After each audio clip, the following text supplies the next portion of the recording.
Bismillahirrahmanirrahim. Assalamualaikum warahmatullahi wabarakatuh. Innal hamdalillah nahmaduhu wa nasta'inuhu wa nastaghfiruh wa na'udzu billahi min shururi anfusina wa sayyiati a'malina. May yahdihillahu fahuwal muhtad wa may yudlil falan tajida lahu waliyyan mursyida. Asyhadu an la ilaha illallah wahdahu la syarika lah wa asyhadu anna Muhammadan abduhu wa rasuluhu la nabiyya ba'da. Allahumma fassalli wa sallim wa barik ala Muhammad wa ala alihi wa sahbihi wa mawalah wa la hawla wa la quwwata illa billah. Amma ba'du fa ya ibadallah usikum wa nafsi bi taqwallah wa ta'atihi la'allakum turhamun. Ma'asyiral muslimin wa jamaahal mu'minin rahimakumullah, jamaah salat subuh muslimatul iman yang dirahmati Allah, para shaimin dan shaimat. Mari sama-sama bersyukur kepada Allah SWT pada hari ini di etape kedua, hari ke-16 Ramadan kita. Semoga Allah memberkahi dan mengampuni kita semua, amin ya rabbal alamin. Sebetulnya hari ini saya badal, saya menggantikan penceramah aslinya, ya, Wahyu Widiana.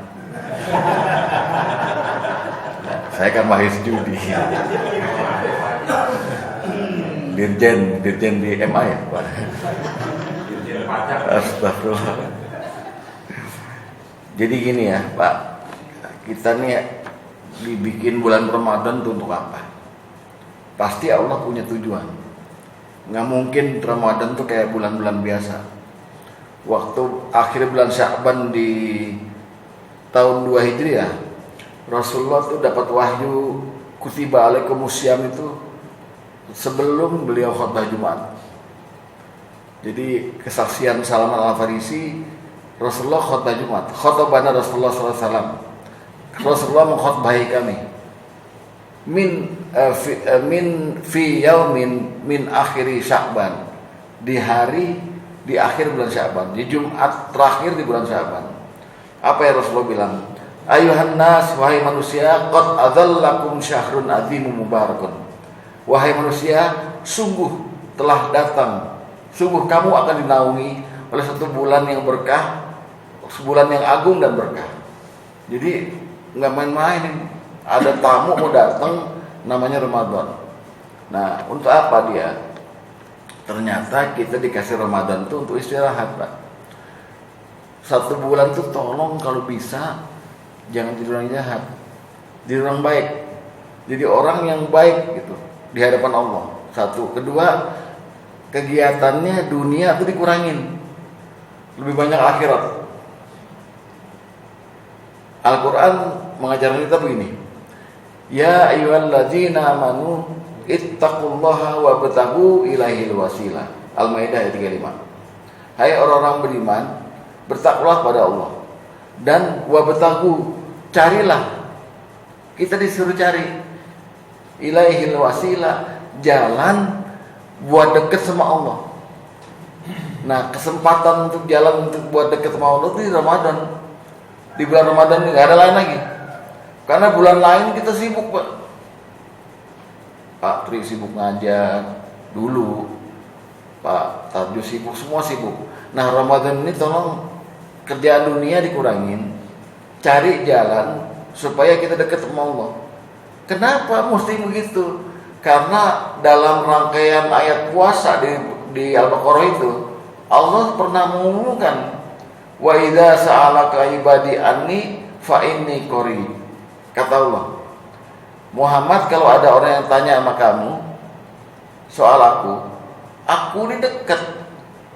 Jadi Allah menyatakan diri dekat dengan kita. Masa kita nggak mau dekat sama Allah? Makanya Quran menganjurkan, orang beriman yang puasa di bulan Ramadan, bertakwalah pada Allah, wabtaghu ilaihil wasilah, cari jalan supaya bisa dekat sama Allah. Jadi kita niat sekarang di bulan Ramadan, siangnya itu Rasulullah bilang gini, ja'alallahu siyamahu faridah.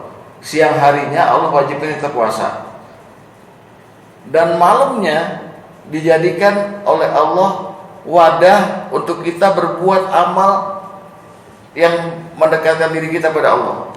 Namanya amal tatawwu'an. Jadi saya pada pagi ini akan menguraikan ada 10 amal. 10 amalan yang kalau bisa 10-10-nya kita amalkan. Kaitannya bulan Ramadan ini. Nutupin, jangan ada waktu kosong yang kita bikin dosa. Tapi dengan 10 amalan ini kita lembur, kita padat gitu. Sibuk di bulan Ramadan. Sibuk kenapa loh? Saya mau dekat sama Allah. Ya, ada 10 amal. Yang 9 hukumnya sunnah. 9 hukumnya sunnah. Tatawwu. Sunnahnya sunnah mustahab. Mustahab tuh sesuatu yang hukumnya sunnah tapi sangat dianjurkan. Kalau bisa lakukan. Yang satu hukumnya wajib. Jadi saya mau uraikan bahwa di bulan Ramadan ini mumpung masih setengah bulan nih, masih 14 hari lagi kita lebaran, tolong malam-malamnya ini yang disebut malam Pak, malam itu mulai isya sampai menjelang subuh itu malam.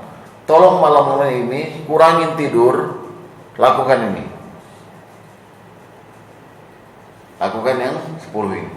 Yang 9 maaf. Yang satu cuma sekali melakukannya. Tolong lakukan ini. Insya Allah Bapak sukses. Ramadannya sukses. Karena seperti ini, kesuksesan Ramadan seseorang itu, kalau dia tujuannya la'allakum tattaqun, Bapak ntar setelah bulan Ramadan di bulan Syawal nggak serakah sama yang halal, jijik sama yang haram, itu baru takwa. Jadi ngukur takwa kita di bulan Syawal ini cukup aja. Sudahkah kita nggak serakah dengan yang halal, dan sudahkah kita jijik sama yang halal, sama yang haram? Pertama. Yang kedua, suksesnya kita di bulan Ramadan ini, puasa kita ini, kalau kita diampunin. Kan Jibril pernah datang nih, Rasulullah lagi khutbah Jumat mau naik ke mimbar, 3 kali Rasulullah bilang amin, amin, amin. Sahabat tanya setelah selesai Jumatan, tadi ngomong amin kenapa? Nah begini, atani Jibril, kata Rasulullah, Jibril datang padaku. Nah waktu aku naik ke tangga pertama, Jibril berdoa. Jibril bilang begini, rohiba anfu au ba'uda, sungguh sangat celaka dan merugi, dakhala Ramadan falam yukfar lahu. Orang yang masuk bulan Ramadan nyadar dia ada di bulan Ramadan, falam yukfar lahu, tapi nggak diampuni. Jadi suksesnya orang di bulan Ramadan kalau kita bisa diampuni. Nah 10 amalan ini ujung-ujungnya membuat kita diampuni. Jadi kalau bisa, mumpung Bapak udah melakukan pasti, tapi ada juga yang belum dilakukan itu. Nah mumpung masih setengah bulan, mari kita bahas dulu apa saja amalan-amalan yang bisa kita lakukan dalam rangka mengisi bulan Ramadan ini, dalam rangka wabtagu ilaihil wasilah, mendekatkan diri kita pada Allah Subhanahu wa taala. 1. Salat malam.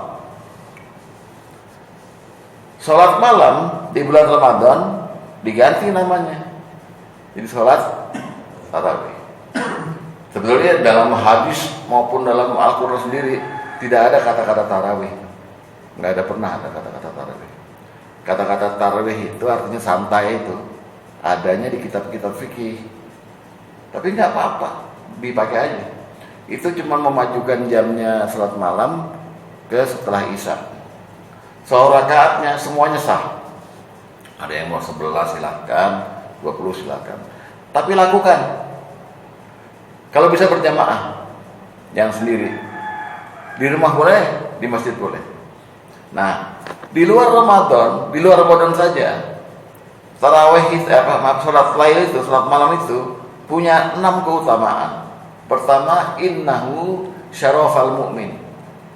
Orang yang sering salat tahajud, salat malam itu syarif, gelarnya syarif, bukan syarif ini ya. Syarif artinya mulia. Mulia. Jadi kalau kita udah mulia, aman Pak ya. Nah, semoga kita dimuliakan Allah, amin. Syarif itu yang dimaksud mulia itu karena kita rela, ikhlas, malam-malam bangun di saat semua orang lain tidur, hanya untuk memuliakan Allah. Allahu Akbar. Makanya Allah beri kita kemuliaan syarif. Pertama. Yang kedua, innahu da'abus sholihin qablakum. Salat malam kamu, kata Rasulullah, karena dia itu adalah kebiasaan orang-orang soleh sebelum kamu. Jadi kita kalau salat malam itu selain syarif, selain mulia, kita utama, soleh, ya, masuk golongan soleh. Kemudian kata Rasulullah, wa innahu qurbatun ilallah. Dan salat malam itu mendekatkan diri kita sama Allah. Jadi utamanya banyak tuh, mulia, soleh, deketin diri kita sama Allah. Lalu wa manhatun anil ismi, dan salat malam itu mencegah dosa. Mencegah dosa. Jadi gimana mau dosa salat malam di sini kok, salat tarawih ya. Terus wa taghfirul lisyai'ati, dan menutup segala kesalahan-kesalahan. Barangkali pada waktu asar bapaknya ngabuburit, ada salah sedikit, salahlah, mulutnya ngibah atau matanya jelalatan, dengan salat tarawih yang bapak lakukan itu, wa taghfirul lisyai'ati, hilang itu dosa. Enak kan? Tapi jangan besok ngabuburit ngeliat cewek langsung tarawih, dosanya hilang, nggak begitu. Otomatis secara nggak sadar segala kesalahan kecil akan dihapus. Itu enaknya. Lalu wa matrodatul lidda'i anil jasad, dan sholat malam berjamaah di bulan Ramadan itu bisa menyehatkan badan. Ya, itu utamanya. Jadi, dan Rasulullah bilang ujung-ujungnya apa? Man qoma Ramadanan imanan wa ihtisaban ghufira lahu ma taqaddama min dzambi. Siapa yang salat malam di bulan Ramadan, maka akan Allah ampuni dosa-dosanya. Amin ya rabbal alamin. Jadi yang pertama, dawamkan salat malam di bulan Ramadan sampai kelar, Pak. Tapi nanti begitu malam takbiran udah berhenti, ganti tahajud, cukup 2-1, nggak apa-apa. Yang penting kalau bisa sampai kita mati, dawamkan sholat malam. Seutama-utamanya sholat malam adalah sholat malam menjelang adzan subuh. Jadi kalau adzan subuhnya 4:41, maka setengah jam sebelumnya lakukan sholat malam. Itu adalah sepertiga malam terakhir, waktu paling ampuh Bapak untuk berdoa dan istighfar. Ya, pertama sholat malam. Kedua, membaca Quran. Baca Quran. Kata Rasulullah, man syaghalahul Qur'an wa an dzikri wa mas'alati. Siapa yang disibukkan oleh Quran sampai dia lupa berdoa dan berzikir padaku. Kata Allah nih, kata Rasulullah, siapa yang disibukkan oleh Quran, jadi sibuk sama Quran nih, baca Quran sampai lupa berdoa dan berzikir padaku, kata Rasulullah, a'taituhu afdhala ma utiya lis-sa'ilin, maka aku akan kasih, kata Allah, aku akan kasih orang ini apa-apa yang diminta oleh orang lain. Jadi orang yang berdoa padaku, doanya ini itu aku kasih sama dia. Gara-gara kita sibuk baca Quran. Nah, baca Quran ini di bulan Ramadan kalau bisa mah siang malam. Nggak usah banyak-banyak. 10 ayat habis sholat subuh, 10 ayat habis sholat zuhur, 10 ayat.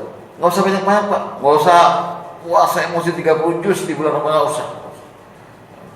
Ya, karena ada perintah di Quran, auzid alaihi warattilil Qur'ana tartila. Baca Quran pelan-pelan aja. Nggak usah nggak usah. Lihat sahabat Nabi kalau baca Quran tuh mentingin makna, mentingin paham. Jadi kita baca dulu 10 ayat, lihat artinya. Terus kalau ada yang nggak ngerti, nelpon ustaz, tanya ini gimana nih ayat ini. Itu namanya tadabbur. Nah, di bulan Ramadan ini kalau bisa 1 hari 50 ayat. Subuh 10, zuhur 10, terus 10 baca Quran. Ya. Nah, siapa yang disibukkan Quran, maka Allah akan kasih apa-apa yang dia minta dalam hatinya, yang diminta oleh orang lain, Allah akan kasih padanya. Kemudian janji Rasulullah juga, man qara al-Quran, siapa yang baca Quran, yaqumu bihi anamal laili wan nahar, dia baca pagi siang sama malam. Yuhillu halalahu, dia halalkan yang Al-Qur'an halalkan. Wa yuharrimu haramahu, dia haramkan pula, dia setuju dengan apa yang Al-Qur'an haramkan. Maka kata Rasulullah, haramallahu lahmahu wa damahu 'alan nar, maka darahnya dan dagingnya haram masuk neraka. Tuh utamanya tuh. Jadi sekarang bapak-bapak coba tuh Quran yang di handphone, Quran yang jadi mushaf di rumah itu dipegang tiap habis sholat, dibuka, nggak apa-apa, nggak bacanya nggak lancar nggak apa-apa, yang penting dibuka mulai baca. Dari ujung juz amma juga boleh, yang penting baca. Jangan sampai Quran itu sifatnya marojah. Marojah tawarnya. Ini orang-orang yang dulu kawinnya maharnya ngasihnya Quran tuh marojah. Habis diterima ditaruh aja dalam marojah. Jangan sampai. Kalau bisa Quran itu dibaca, dipahami sampai Quran itu yang dibaca itu jadi memberi syafaat pada kita di alam kubur kita. Itu nomor 2. Insya Allah sholat malam dan Quran di sini mah udah biasa ya. Amin. Udah biasa orang sini mah. Biasa membiarkan. Kadang-kadang Quran di rumah tuh bener Pak. Quran di rumah tuh ditaruh paling tinggi tepatnya di bupet. Kalau mau ngambil mau baca, wah, tahu di rumah siapa tuh? Saya pernah lihat tuh. Nomor 3, sedekah. Sedekah Ramadan jangan dibayangkan begini, aduh saya mesti ngasih duit THR nih, jangan. Ya. Zaman Rasulullah udah atur siapapun bisa bersedekah di bulan Ramadan. Untuk itu Rasulullah menamakan bulan Ramadan Syahrul Muwasah, bulan berbagi. Ramadan itu bulan berbagi, Syahrul Muwasah. Siapapun bisa melakukan. Maka Rasulullah berkata, ini tekniknya untuk bisa bersedekah di bulan Ramadan. Apa kata Rasulullah?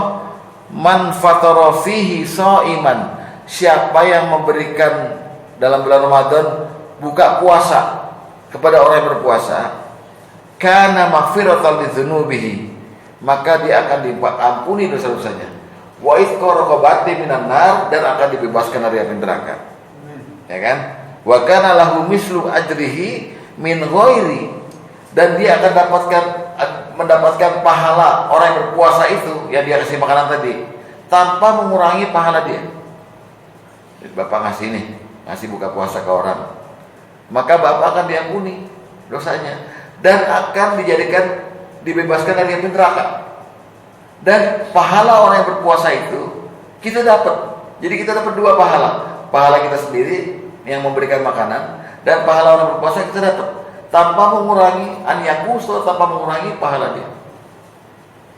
Sahabat tanya, "Ya Rasulullah, kami ini bukan orang kaya yang bisa ngasih buka puasa pada orang.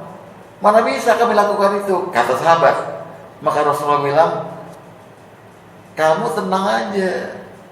Cukup kamu kasih air seteguk sama kurma 1, pahalanya seperti itu tadi."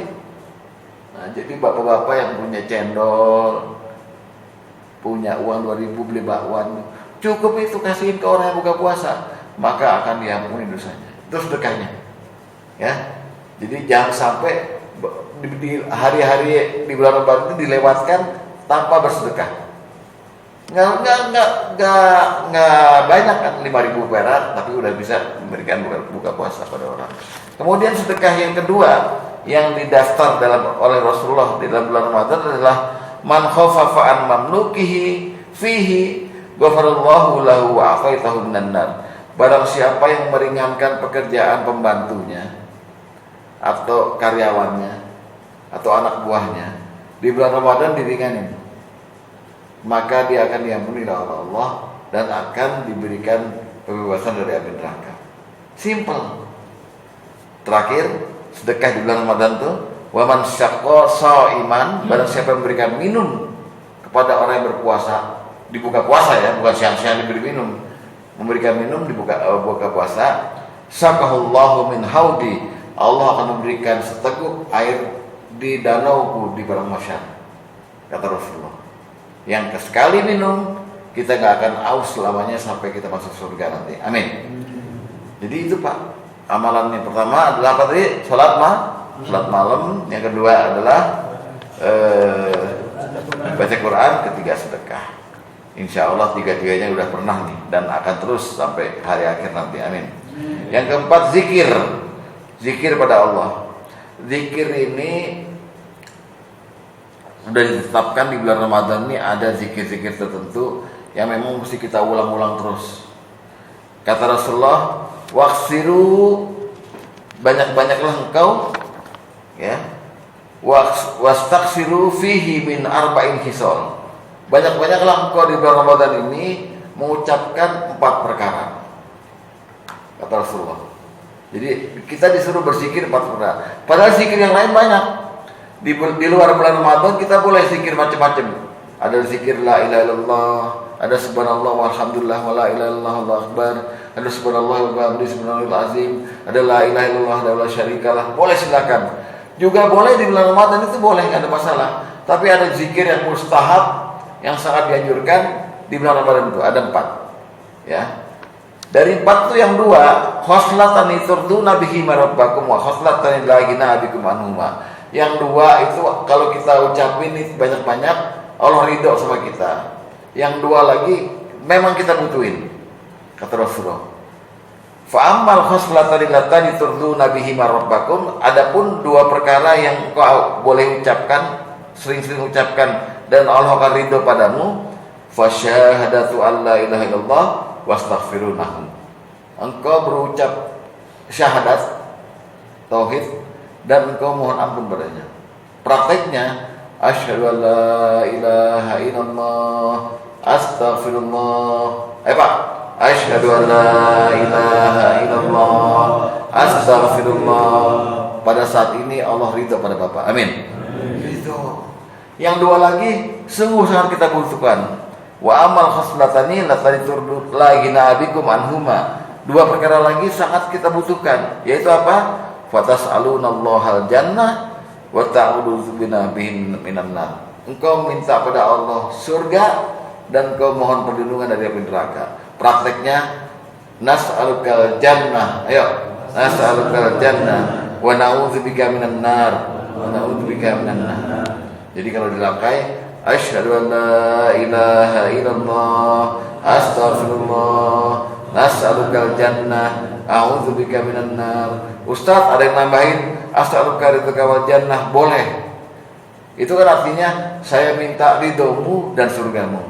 Wa na'udzubika min sakhatika wan nar, dan saya mohon perlindunganmu dari kemurkaanmu dari api neraka. Boleh, monggo, silakan tambahin.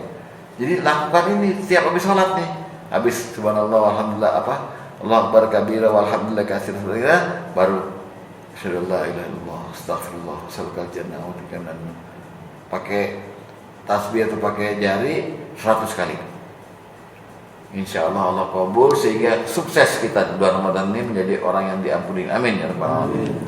Udah, itu dalam nomor 4. Nomor 5, doa.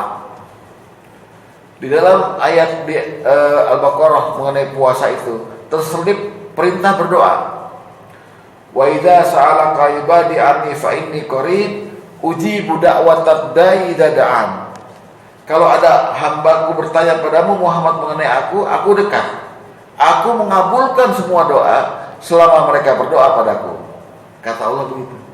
Al-Baqarah ayat 185. Jadi ujibu da'watad da'i idza da'an falyastajibu li wal yu'minu bi la'allakum yarsudun. Maka hendaklah mereka memenuhi perintahku dan beriman padaku agar mereka dalam kebenaran. Jadi berdoa itu penting. Berdoa. Doa orang puasa sampai dia berbuka nggak akan tertolak. Jadi kalau bisa doa paling banyak. Dan doa yang paling mustahab di bulan Ramadan adalah doa pada saat Siti Aisyah minta keterangan dari Rasulullah. Wahai Rasulullah, kalau saya meyakini ini malam Lailatul Qadar, apa yang mesti saya baca? Rasulullah bilang, ucapkan Allahumma inni afun tuhibbul afwa fa'fu anni. Wahai Allahumma innaka afun, ya Allah, sesungguhnya engkau itu maha pemaaf, Tuhibul afwa, engkau mencintai orang yang minta maaf. Fa'fu anni, maka maafkan aku. Dalam hadis Tirmidzi tambahin ya karim. Allahumma innaka afun karim, tuhibul afwa fa'fu anna ya karim. Rangkai sama doa yang tadi. Jadi asyhadu la ilaha illallah, astaghfirullah, as'alukal jannah, a'udzubika minan nar. Allahumma innaka afun karim, tuhibul afwa fa'fu anni ya karim. Banyak-banyakin Pak ini Pak. Buat apa? Supaya Allah ridha dan Allah kasih kita ampunan. Amin ya rabbal alamin. Nah, itu doa ya. Kemudian nomor 6, i'tikaf. I'tikaf itu artinya berhenti dari semua kegiatan-kegiatan keduniaan, kembali dekat dengan Allah, dilakukannya di masjid. Biasanya Rasulullah melakukannya sepertiga Ramadan terakhir, artinya hari ke-21, malam 21 sampai malam terakhir di masjid. Ustadz, apakah kita harus seperti itu? I'tikaf memang di masjid, tidak boleh di rumah. Tapi tidak harus i'tikaf itu menginap 10 hari 10 malam di masjid, tidak harus. Rasulullah Nabi, tapi beliau tidak mengajak sahabat-sahabatnya untuk di masjid. Silakan Bapak i'tikaf di masjid, mulainya habis tarawih, sahur, lalu pulang ke rumah silakan. Besoknya datang lagi, terus begitu. Aturannya tapi, kalau Bapak udah niat i'tikaf di masjid, dari mulai malam 21 sampai malam terakhir, jangan sekali-kali pulang dan Bapak jima dengan istri, haram itu. Di mana aturannya? Al-Baqarah. Apa kata Al-Baqarah? Ketika ini, wala tubasshiruhunna wa antum aqifuna fil masajid. Jangan kamu sentuh istrimu sedangkan kamu dalam program i'tikaf di masjid. Al-Quran. Jadi itu aturannya. Boleh silakan pulang, cuma ganti baju, mandi, silakan. Tapi langsung balik lagi ke masjid. Ya, jangan, kan gini nih. Bulan Ramadan ini segala yang halal di siang hari ditiadakan, diharamkan. Termasuk istri kan? Ya kan? Nah, itu dalam pikiran kita berarti sebulan penuh itu istri kita haram kita sentuh pada waktu subuh sampai maghrib. Betul. Tapi kalau kita berniat i'tikaf pada sepertiga Ramadan terakhir 10 hari, maka aturan itu ditambah lagi. Di 10 malam itu haram. Karena dalam program i'tikaf. Maka berbahagialah orang-orang yang sudah nggak ada istri kayak Pak Derajat. Yang nggak kenal lagi itu. Jadi kalau Bapak mau i'tikaf betul-betul nggak apa-apa, mau pulang, mungkin ambil handphone. Tapi begitu lihat istri, ya saya i'tikaf, nggak boleh. Ya, aturannya begitu. Nah, i'tikaf ini penting karena Rasulullah itu melakukan kontemplasi, melakukan semacam perenungan. Di masjid ngapain? Baca Quran, sholat sunnah mutlak, sholat tasbih, segala macam, silakan. Ya, makan di masjid segala macam, ntar pulang. Ya, siangnya pulang silakan. Ya, itu i'tikaf. Dan juga dalam i'tikaf itu Nabi banyak menganjurkan kita menunggu Lailatul Qadar untuk meraih pahala 1000 bulan dan untuk diampuni. Ya, mudah-mudahan kita termasuk orang yang sanggup i'tikaf. Nggak bisa tiap Ramadan seumur hidup sekali lah. Ya, Bapak niatkan. Ya, jadi nanti kalau kita menghadap Allah, kita termasuk orang-orang yang dicatat pernah i'tikaf gitulah. Ya, syukur-syukur bisa i'tikaf di Masjidil Haram. Amin. Ya, bagi Bapak yang memang belum umroh, belum haji, niatkan juga. Kalau bisa ya Allah sampaikan saya ke i'tikaf itu. Ya. Di musolanya juga. Ya. Ini mau ngadain itu. Itu. Ya, Belum ada. ada rencana saya belum. Hah? Belum ada rencana. Itikaf boleh, tapi bagi bapak-bapak yang kebiasaan tidur juga jangan itikaf, jangan. Mendingan di rumah. Kalau itikaf kita lagi bukannya zikir, gitu semua. Ya, itu juga nggak bener. Karena itikaf itu basicnya sahar. Sahar tuh berjaga malam, jadi melek gitu. Kayak cari inspirasi lah. Dan kalau perlu itikafnya ditambahin dengan kayak begini, taklim, tanya jawab, diskusi, itikaf juga. Tapi syariatnya dilakukan di masjid, nggak boleh di tempat lain. Dan ini masjid, makanya saya heran. Ganti Pak, jangan musola namanya, masjid. Musola itu apa artinya Pak? Bukan. Ayo, ya tahu musola artinya apa? Mana musola? Tanah lapang itu musola. Musola itu lapangan luas itu musola. Dalam beberapa hadis mengenai sholat id ada kata-kata al-musola, itu artinya lapangan tempat sholat. Musola Nurul Iman, lapangan Nurul Iman, masjid Nurul Iman. Ya, mudah-mudahan jadi masjid dan mudah-mudahan ada sholat Jumat di sini. Amin. Kan udah banyak pensiun. Ya. Nomor 7, dikit lagi Pak. Takbiran.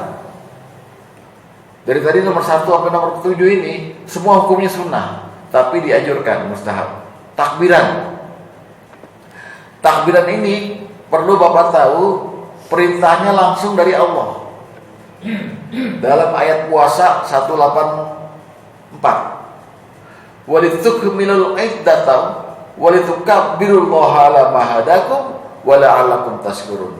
Dan sempurnakanlah bilangan puasamu, dan setelah itu sempurna maka walitukabbirullaha ala ma hadakum, dan bertakbirlah mengagungkan Allah atas petunjuk yang diberikan padamu wa la'allakum tashkurun, semoga kamu jadi orang yang bersyukur.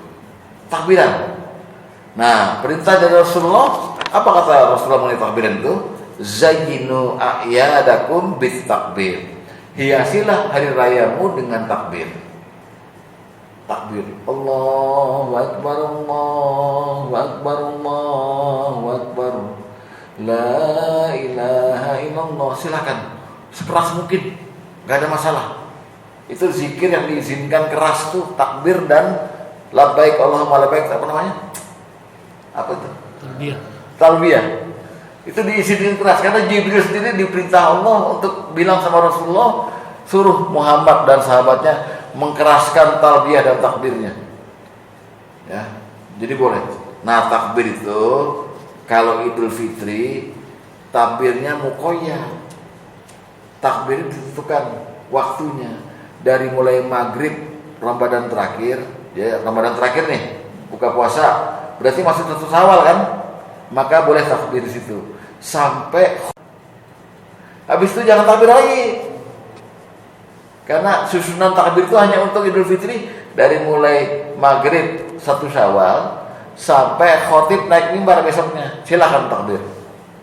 Ya, Pak. Sudah itu jangan. Lain Idul Adha. Idul Adha itu dari mulai tanggal 9 Dzulhijjah maghrib sampai hari tasyrik ketiga 11, 12, 13 Dzulhijjah asar boleh takbir. Makanya di beberapa masjid kan selalu habis sholat fardu maktubah selalu nggak ada doa lagi, seperti Allahu Akbar selama 3 hari itu. Ya, jadi takbir Idul Fitri lebih pendek. Nah, makanya kemudian Rasulullah keluar sholat Idul Fitri dari mulai rumahnya sampai ke lapangan takbir, ngajak semuanya Allahu Akbar. Ya, di takbir itu lakukan Pak, jangan gerendeng. Jadi yang di mikrofon teriak-teriak Pak Hendra nih, Allahu Akbar kabir gitu. Harus rokok, wah ya. Ya begitu, tapi takbir dia dihayatin. Kalau betul menghayatin Bapak tuh langsung nangis di lapangan. Kenapa nangis? Karena Ramadannya pergi dan Bapak nggak yakin diampuni apa enggak gitu. Nangis, ya. Bukan nangis karena gue nggak bawa rokok nih sialan gitu, bukan. Tapi benar-benar nangis, ya. Itu nomor 7. Nomor 8. Nah, ini yang wajib, zakat fitrah. zakat fitrah. Tahukah Bapak, zakat fitrah itu zakat seperti pajak badan. Maka itu dalam mazhab Syafi'i disebut zakatul badan wa zakatul ta'am. Zakat itu zakat badan dan zakat makanan. Nih, saya bacain hadisnya dari Ibnu Umar. Apa kata Ibnu Umar? Farada Rasulullah sallallahu alaihi wasallam zakat al-fitri. Rasulullah mewajibkan kita untuk membayar zakat fitrah. So'an min tamrin wa so'an min sya'ir. Satu sok dari korma atau satu sok dari gandum. Lihat, alal abdi wa hurrin, berlaku untuk budak maupun orang merdeka. Budak kan nggak punya harta Pak, kok suruh zakat juga? Wajib ini, berlaku untuk budak maupun orang merdeka. Wa zakarin aw unsa, laki-laki atau perempuan. Wasaghirin wal kabir, anak kecil maupun orang tua. Bahkan dalam mazhab Syafi'i juga, janin yang udah siap lahir zakat fitrah. Jadi ini zakat wajib ini. Lain sama zakat mal, zakat harta, zakat tanaman, zakat ternak lain. Itu mah mesti ada haul, ada nisab, ada aturannya segala macam. Ini mah setiap orang miskin kaya, ya, miskin kaya, kecil besar, budak merdeka wajib zakat fitrah. Dan letaknya zakat fitrah ada di bulan Ramadan. Terus terakhir apa tadi? Al-sagirin, al-kabirin, anak kecil maupun orang dewasa, orang tua, minal muslimin, dari golongan muslimin. Bayarnya berapa? Khut, makanan pokok di sekitar kita, satu sok tuh 3,5 kilo atau 3,5 gram, 2,5 kilo ya? Iya, 3 liter ya. Kita itulah pokoknya. Ya. Zakat makanan, ya, zakat to'am. Nah itu. Lalu untuk apa kita bayar zakat fitrah itu? Tanda kalau kita Islam. Kok orang miskin udah disuruh bayar? Iya. Karena orang miskin itu harus dia menerima, jadi mustahik. Setelah menerima dari berbagai pihak, dia pun bayar zakat fitrah. Gitu loh. Nah, untuk apa zakat fitrah itu? Kita dengarkan sendiri lagi keterangan Ibnu Abbas dari Rasulullah SAW. Farada Rasulullah SAW zakat al-fitri. Rasulullah mewajibkan kita zakat fitrah. Tuhrotal lis-shaimi. Tujuan pertama zakat fitrah itu untuk membersihkan diri orang yang berpuasa. Jadi fungsinya zakat fitrah Bapak itu, kalau puasa Bapak kemarin itu gak sempurna, gara-gara ada omongan gibah, mencela orang, matanya kurang beres itu, maka ditutup dosanya dengan zakat fitrah. Gitu. Yang pertama itu tujuannya. Yang kedua, waktu matalil masakin. Zakat fitrah itu fungsinya memberi makan orang miskin.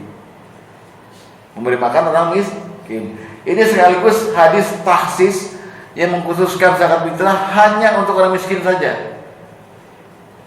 Jadi kan zakat itu 8 asnaf. Orang miskin, fakir, gorim, orang berhutang, amil segala macam. Yang lain nggak dapat. Khusus zakat fitrah hanya untuk orang miskin. Tuh, makanya diatur nih Pak, kalau ada panitia zakat lagi, jangan kelurahan minta dikasih, bukan. Hanya untuk orang miskin. Tuh beras yang dikumpulin sama kalau ada yang bayar duit, bukan untuk orang amilin, untuk orang ibnu sabil, enggak. Hanya untuk orang miskin. Ukuran miskin gimana? Nah, gini. Ukuran miskin gimana? Karena ada keterangan juga dari Rasulullah. Kata Rasulullah, man sa'ala, barang siapa minta zakat, wa innahu yughnihi, padahal dia cukup, sama dengan dia menambah bara api neraka jahanam di perutnya. Sahabat tanya, ya Rasulullah, wa may yughnihi, siapa yang cukup itu? Kategorinya yang cukup itu apa ya Rasulullah? Kata Rasulullah, man yu'ashihi wa yughaddihi, dia punya persediaan makan malam dan makan pagi buat besok, itu cukup dia. Nggak boleh terima. Tuh. Jadi udah diatur sama agama ini. Ya. Bapak boleh menegur orang yang ngantri kupon zakat fitrah, tapi bawa handphone mau bawa motor. Anda mampu ini. Nggak berhak menerima. Maka itu daripada ribet kita salah ngasih, bayarlah zakat fitrah Bapak langsung kepada orang miskin, tanpa lewat orang. Datangi rumahnya, ini zakat fitrah saya, tambahin faman tatawwa khairan fahuwa, tambahin lagi untuk lauknya, tambahin ada kaos ini, ada kaos baru nih dari Ramayana, tambahin kunci motor kayak tambahin. Rugi Pak Heri, rugi gitu. Kunci motor, kunci doang. Iya, ya terserah gitu. Begitu Pak. Ya. Jadi kalau mau nyenengin orang jangan tanggung-tanggung. Ya, itu ya. Jadi zakat fitrah. Nah, dibayarnya kapan? Menurut syariat dari mulai tanggal 1 Ramadan Bapak udah boleh bayar zakat fitrah. Udah boleh. Silakan itu. Tapi aturannya dari Rasulullah, man adda qabla shalah, barang siapa yang membayar zakat fitrah sebelum khotib naik mimbar salat Id, fahuwa zakatun makbulatun, maka dia zakat yang sah, yang makbul, yang diterima. Waman addaha ba'da shalah, tapi ada orang yang bayar zakat fitrah sesudah salat Id, fahiya shadaqatun min shadaqatin, dia cuma sedekah biasa aja, berarti dia nggak bayar zakat fitrah. Ya, jadi lihat aturannya, zakat fitrah bayarnya dari mulai 1 Ramadan boleh sampai batas akhirnya khotib naik mimbar. Jadi kalau Bapak belakang salat Id belum bayar zakat fitrah, khotib belum naik mimbar nih, masih diumumin, ayo caranya begini gitu. Maka cari orang miskin, Bapak bayar, sah. Ya, gitu ya aturannya. Jadi tolong jangan lupakan bayar zakat fitrah. Dan yang bagi kita kepala keluarga, kalau kita masih menanggung istri atau pembantu rumah tangga atau anak-anak kita, bayarkan yang teliti. Lihat surat Al-Anfal tuh. Orang yang beruntung, orang beriman adalah lizakati fa'ilun. Artinya orang yang bayar zakat dengan teliti. Oh, saya nanggungnya ponakan di rumah 2, anak 4, ada pembantu 2, istri 2. Hitung semua jumlah kepalanya. Jangan sampai luput. Ya. Insya Allah zakatnya makbul. Amin. Nomor 9, amal yang bisa kita lakukan ya sholat Idul Fitri. Pikir lagi Pak ya.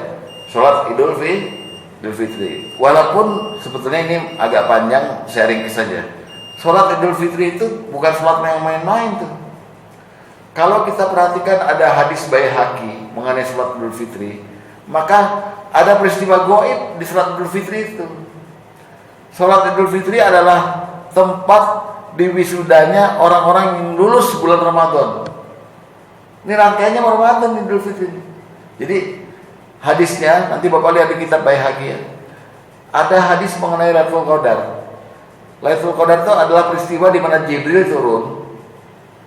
turun lalu mengatakan salamun qaulam mir rabbir rahim. Apa? Salamun hiya hatta matla'il fajr. Salam diceritakan pada orang itu oleh Jibril, kamu nanti takdirnya begini, umurmu sekian segala macam. Diterangkan kepada kita. Setelah itu, maka Jibril lapor, udah ya Allah selesai semuanya. Semua makhluk yang sukses di bulan Ramadan udah saya kasih tahu takdir mereka semua. Jibril mendoakan kita. Habis itu Allah kemudian berkata pada malaikat, lihat tuh hamba-hambaku, mereka telah selesai menjalankan puasa. Sekarang mereka lagi menuju ke lapangan untuk berdoa padaku, sholat Id. Gimana malaikat? Kira-kira mereka dikasih apa? Kata Allah begitu. Kata malaikat semua, kasih mereka pahala yang sempurna ya Allah. Maka Allah berfirman, saksikan malaikat, mereka semua saya ampuni saat ini. Di situ Pak. Makanya perlunya kita hadir di Idul Fitri walaupun sunnah hukumnya, karena kita diwisuda sama Allah menjadi orang yang ahlul maghfirah, orang yang bebas dari dosa.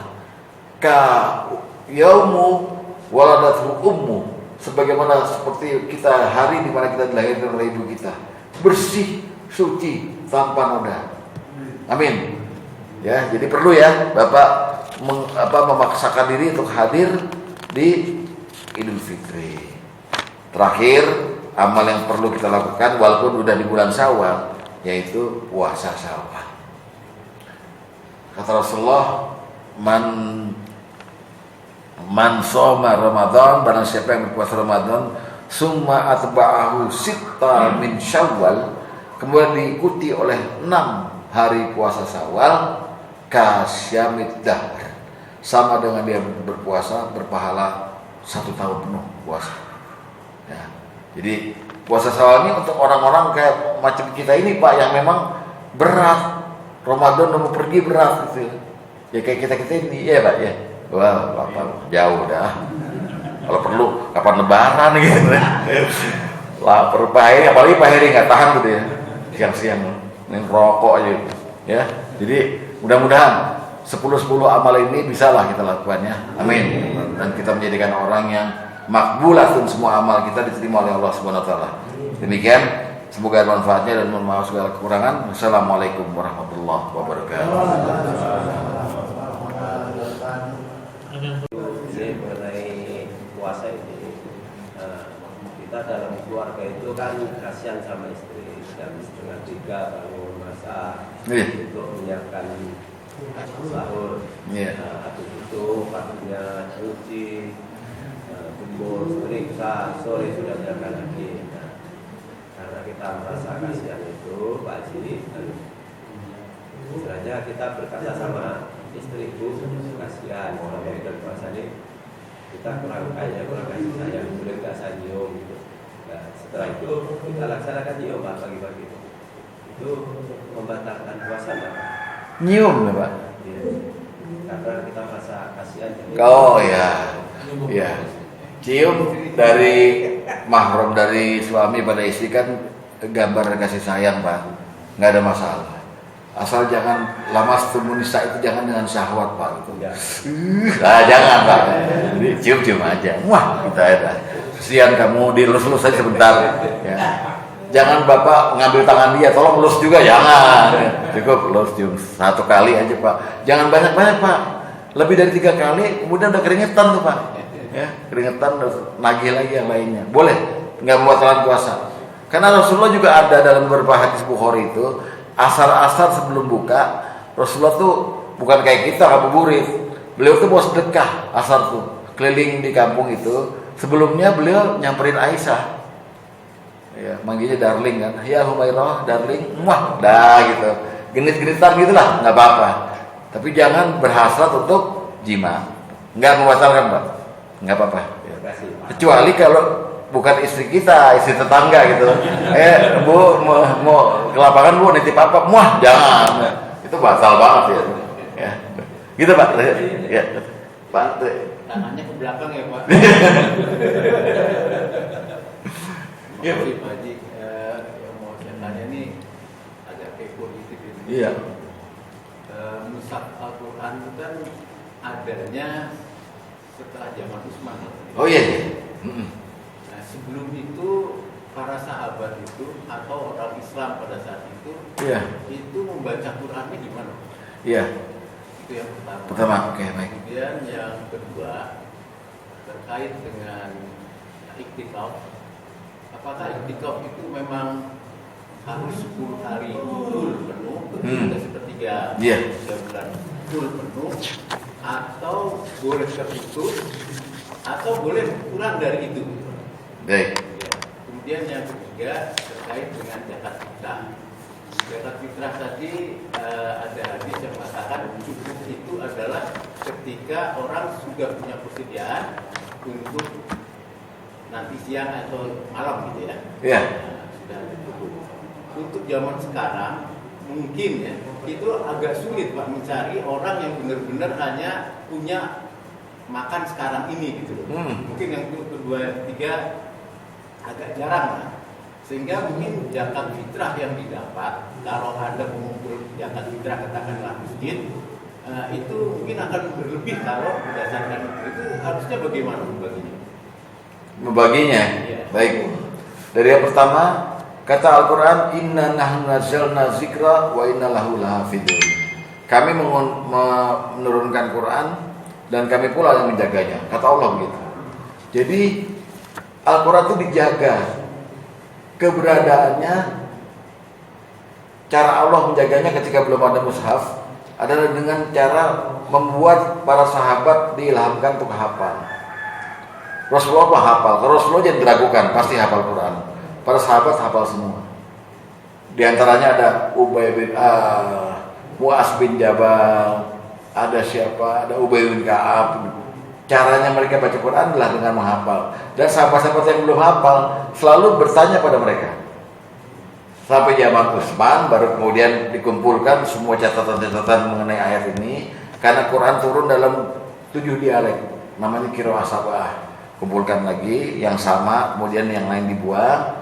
Lalu Jibril mengilhamkan pada Rasulullah, memberikan wahyu, ini taruh di surat ini, taruh di ayat ini, baru jadi buku. Tapi sebelumnya ada di hafalan para sahabat. Dan sahabat yang menghafal itu jumlahnya 62.000 sahabat.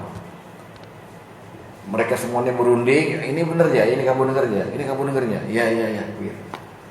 Caranya dulu begitu. Nah, jadi yang dimaksud membaca Quran adalah mengeluarkan hafalan Qurannya dari lisannya pada masa itu.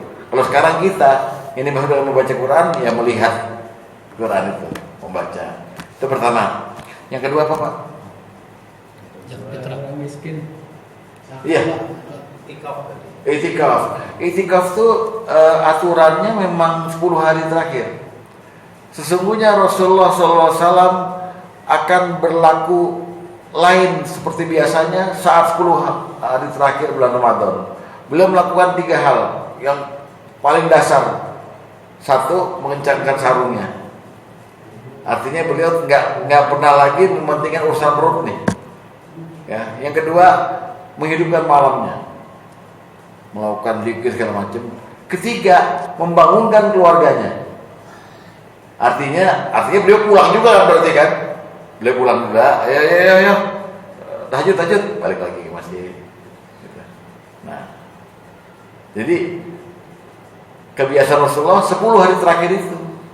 Seandainya kita itikaf atau terputus, ya yang sah yang 2 itu aja, 2 yang 8 enggak. Berarti Bapak itikaf, tapi tidak itikaf sempurna. Jadi kalau bisa 10 hari berturut-turut gitu ya. Jangan ada yang putus. Begitu takbiran dinyatakan 1 Syawal, pulang. Udah gak itikaf lagi. Baru boleh tuh Pak, yang tadi itu ya. Baru keramas nunggu sholat itu. Silakan. Atau saya seling aja gitu. Iya. Niatnya misalnya kayak gitu.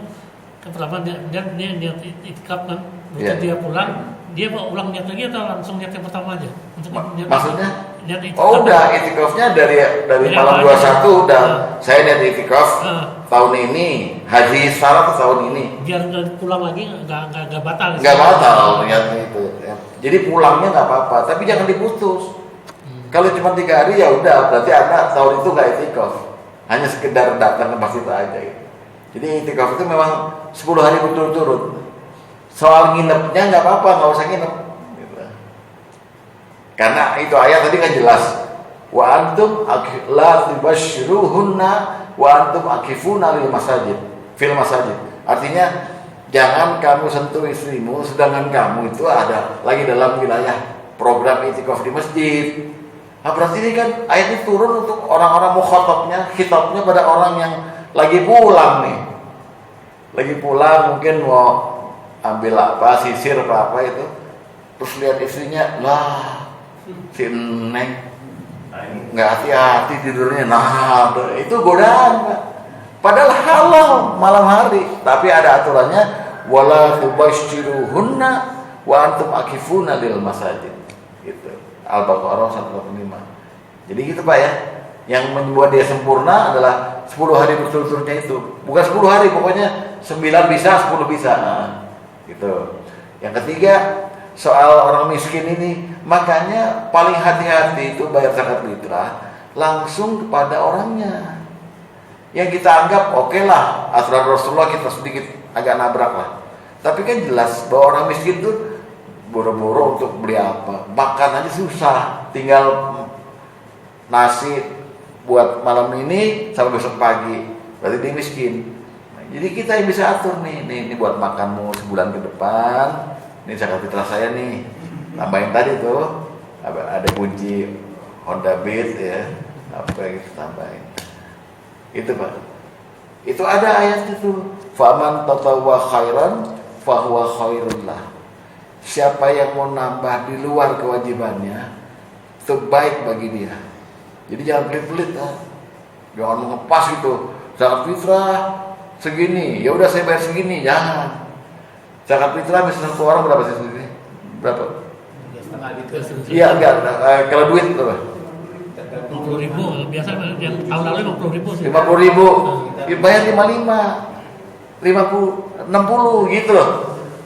Al-Quran yang begitu, jadi jangan ngepas, jadi orang ya tambahin dikit lah, ya. Ya misalnya ini di luar bulan Ramadan, kalau saya ceramah dibayarnya kan 2 juta, nah Ramadan 6 juta gitu ya. Tapi nggak pernah kan dibayar pendoa doang ya, nggak apa-apa. Gitu pasti. Ada lagi? Ya Pak Busro. Kan juga yang menentukan itu pasti seperti pensiunan, janda itu wajib kita memberikan fitrah atau tidak? Dalam arti dia janda tapi sudah pensiun gitu kan? Iya. Itu wajib tidak? Kalau wajib, zakat fitrah kan wajib. Cuman kan asnafnya yang Bapak tanya. Nah, kebetulan tadi saya udah bilang bahwa zakat secara umum Bapak bisa lihat yang berhak mendapatkan zakat itu di At-Taubah ayat 60 ada 8 asnaf kan. Innama shadaqatul lil fuqara wal masakin wal amilin wal gharimin ibnu sabil segala macam, ada 8 asnaf. Tapi untuk zakat fitrah dalam hadis Rasulullah bilang waktu matal lil masakin. Zakat fitrah itu tujuannya memberi makan orang miskin, bukan orang fakir, orang jadi hanya orang miskin. Nah, itu janda, itu yatim, kalau dia dalam koridor miskin kasih. Wajib kita. Tapi kalau jandanya dapat pensiunan, masa berhak menerima juga Pak? Ya begini Pak, kita sekarang mesti realistis. Berapa pensiun janda? 3 juta. Apa yang mesti dia bayar tiap hari? Listrik, apa segala macam. Mungkin kurang. Ya tambah kekurangannya. Gitu lah Pak. Kita realistis saja. Kita jangan terlalu wah, ini orang dapat pensiun dari suaminya, udahlah nggak usah. Toto di rumahnya merintih-rintih kelaparan. Kita tanggung jawab Pak. Gitu ya. Yang tua, janda tua kan, yang 70 tahun. Ini janda umur 35. Kitanya janda muda. Oh ya. Lapor Ustaz dulu. Ustaz lihat dulu. Janda itu apa Ustaz? Iya, nggak apa-apa. Tua muda sama aja Pak. Malah gini, barang siapa orang yang menafkahi anak yatim, kata Rasulullah, di surga dia bersamaku seperti 2 jari begini. Itu baru anaknya Pak. Gimana kalau dia menafkahi ibunya? Bukannya ibunya itu anak, ibunya diri sendiri. Oh, salah lagi. Bukan ibu itu anak, ibunya dia. Gimana kalau dia ibunya sendiri dia nafkahin, bayangin tuh. Jadi nggak apa-apa. Kalau bapak emang benar-benar niat anak yatim dan janda itu, kalau berani kawinin ibunya. Tapi kalau bapak udah kawinin ibunya, pahala bapak berkurang. Bapak udah lagi gak nafkahin anak yatim, karena itu udah jadi anak bapak kan. Jadi bapak hanya berani menikahi ibunya aja gitu. Dan enggak ada mesti membayar orang-orang yang mendengar supaya jangan ngasih tahu ke istrinya dia. Takut kan? Takut orang di rumah. Gitu ya. Iya. Kalau pembantu yang pulang, apakah juga menjadi tanggungan kita? Ya, jadi gini, kalau kita punya karyawan, sebetulnya kita itu udah nisbat bahwa apa yang menjadi tanggungan kita namanya mamluk, orang yang dalam kekuasaan kita. Makanya kalau bapak bayar zakat fitrah selaku kepala keluarga, nawaitu an zakatal an ukhrija zakatul fitri anni wa yalzamuni nafaqatuhum. Ini saya niat bayar zakat fitrah dari saya dan dari semua orang yang di bawah kekuasaan saya yang saya tanggung nafkahnya, termasuk pembantu, karena dia kita gaji. Jadi facility bahwa kamu nggak usah bayar zakat fitrah, kamu nafkahnya aja saya yang tanggung, saya bayar gaji kamu. Nah zakat kamu saya yang bayarin gitu. Ya. Bayarin aja Pak. Tapi bilang apa? Untuk suaminya sendiri ya. Oh punya suami? Ya kan pembantu pulang, nggak nginep pulang. Oh pembantu pulang, Iya. punya suami. Oh suaminya sendiri. Iya. Tapi pembantu yang ikut kita tetap kita tanggung. Tetap ditanggung. Nah kalau suaminya itu dia bayarin zakat fitrah juga ke dia, mesti dibilangin. Suami suruh bayar sendiri, kamu saya yang tanggung gitu. Itu pahalanya luar biasa Pak. Kalau Bapak mau menanggung zakat fitrah orang lain. Suaminya cemburu. Hah? Suaminya cemburu. Bilang sama suaminya, kamu cerai deh, saya nikahin. Ini ribet amat. Mau bayar zakat ribet amat. Masa ada suami cemburu istrinya? Iya sih, ada juga gitu. Apa Pak ini? Oh ini. Terakhir. Saya kepikiran orang miskin itu. Orang miskin? Iya. Memang mungkin yang dulu itu yang kategori itu ya. Iya. Mungkin jadi sekarang itu mungkin kita hanya melihat situasi aja. Karena antara miskin dan fakir itu kan jauh berbeda ya. Iya. Mungkin kalau zaman dulu fakir itu ada gitu Iya. istilahnya. Kalau orang fakir kan boleh kan satu telur bagi tiga. Kalau sekarang orang miskinnya telur satu orang dua misalnya. Oke. Tapi mungkin kita melihat aja dia kondisi yang satu ya, bahwa dia tergolong orang yang kurang mampu lah, artinya itulah yang berhak kita kasih gitu ya. Gini, Bapak bedain orang fakir sama miskin. Fakir tuh fukoro. Fakir tuh artinya yang butuh. Orang miskin belum tentu fakir. Miskin tuh dibagi dua, yang sa'ilin atau yang diem. Sa'ilin tuh yang begini, Pak. Kalau yang diem ada juga. Nah, yang dipuji dalam Islam itu yang diem. Kalau bisa Bapak tuju, tapi sekali lagi, kalau Bapak membayar sedekah ke zakat fitrah ke orang miskin, jangan suruh dong. Sering kita udah ngetok rumahnya nih, wah bener nih, ini aja pakai kardus pintunya nih. Buka pintu sama dia, Bapak, saya mau bayar zakat. Bapak lihat, TV-nya gede tuh. Nggak jadi bu, jangan begitu. Iya, jangan dulu begitu. Karena keberadaan TV belum tentu keberadaan beras. Siapa tahu TV dikasih orang, bisa nyala dia udah syukur, tahu masih lapar itu, gitu ya. Jadi orang emang sekarang susah, orang miskin tuh gimana ya? Kok ada motor, ada apa itu? Tapi yang penting ukurannya makan kalau zakat fitrah. Dia makan nggak, anaknya makan nggak, gitu aja. Dan orang sekarang juga yang maaf aja ngantri zakat fitrah bukan ngantri berasnya, ngantri uangnya. Dan uangnya kan kalau zakat fitrah itu lebih sah kalau uangnya buat makan. Ini enggak, buat pulsa. Nah, bingung loh. Nah, gitu. Itu namanya bagian dari suudzon batal loh puasanya. Gitu ya, Pak. Saya kira cukup, mudah-mudahan ada manfaatnya. Dan Pak Tri, saya pesankan pada Putri jangan goreng mendoan ya. Ini masih hari ke-16 nih. Mari kita baca kafaratul majelis. Subhanakallahumma wa bihamdika asyhadu an la ilaha illa anta astaghfiruka wa atubu ilaik. Wassalamualaikum warahmatullahi wabarakatuh.